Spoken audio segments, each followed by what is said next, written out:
Kanchiyar Pallikkavala bus കാത്തിരിപ്പ് കേന്ദ്രത്തിൽ എത്തുന്നവരെ കാത്തിരിക്കുന്നത് വലിയ അപകടക്കെണി.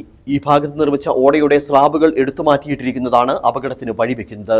ബസ് കാത്തിരിപ്പ് കേന്ദ്രത്തിലേക്ക് ആളുകൾ കയറുന്ന സമയത്ത് കാലൊന്ന് തെറ്റിയാൽ ഓടയിൽ വീഴാനുള്ള സാധ്യതയും നിലനിൽക്കുന്നു. പ്രായമായവരും സ്കൂൾ കുട്ടികളുമടക്കം ഈ ബസ് കാത്തിരിപ്പ് കേന്ദ്രത്തെയാണ് ആശ്രയിക്കുന്നത്. മലയോര ഹൈവേയുടെ നിർമ്മാണ പ്രവർത്തനങ്ങളുടെ ഭാഗമായാണ് കാഞ്ചിയാർ പള്ളിക്കവല ബസ് കാത്തിരിപ്പ് കേന്ദ്രത്തിന്റെ മുൻഭാഗം നവീകരിച്ചതും ഈ ഭാഗത്ത് വെള്ളം ഒഴുകിപ്പോകുന്നതിന് ഓട നിർമ്മിച്ചതും. ഇതിനുശേഷം ഇതിന്റെ മുകൾ ഭാഗത്ത് സ്ലാബിട്ട് സുരക്ഷിതമാക്കിയിരുന്നു. എന്നാൽ കുറച്ച് നാളുകൾക്ക് മുമ്പ് വീണ്ടും അറ്റകുറ്റപ്പണിയുടെ ഭാഗമായി ഈ സ്ലാബുകൾ ഇവിടെ നിന്നും എടുത്തുമാറ്റി. എന്നാൽ പിന്നീട് ഇത് പൂർവ്വസ്ഥിതിയിലാക്കാൻ ബന്ധപ്പെട്ടവർ തയ്യാറായില്ല. ഇതാണ് അപകട ഭീഷണിക്ക് കാരണം. കുട്ടികൾ അതുപോലെ തന്നെ മുതിർന്ന ആൾക്കാർ എല്ലാവരും വന്ന് ബസ് കാത്തിരിക്കുന്നതിലാണ്.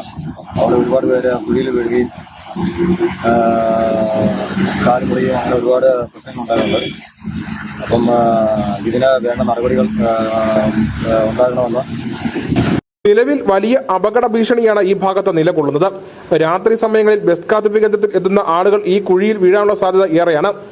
അബദ്ധത്തിൽ കാലൊന്ന് വഴുതിയാൽ കുഴിയിൽ വീഴും. ഇത് വലിയ ആഘാതമായിരിക്കും ഉണ്ടാക്കുന്നതും.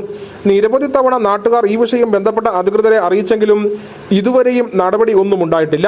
സ്കൂൾ വിദ്യാർത്ഥികളടക്കം ഈ ഭാഗത്ത് ബസ് കാത്തു നിൽക്കുന്നതാണ്. വലിയ അപകടങ്ങൾ ഉണ്ടാകും മുമ്പ് ഈ ഭാഗത്ത് സ്ലാബിട്ട് സുരക്ഷിതമാക്കാനുള്ള നടപടി സ്വീകരിക്കണമെന്ന ആവശ്യമാണ് ശക്തമായിരിക്കുന്നത്. News bureau, Kattappana.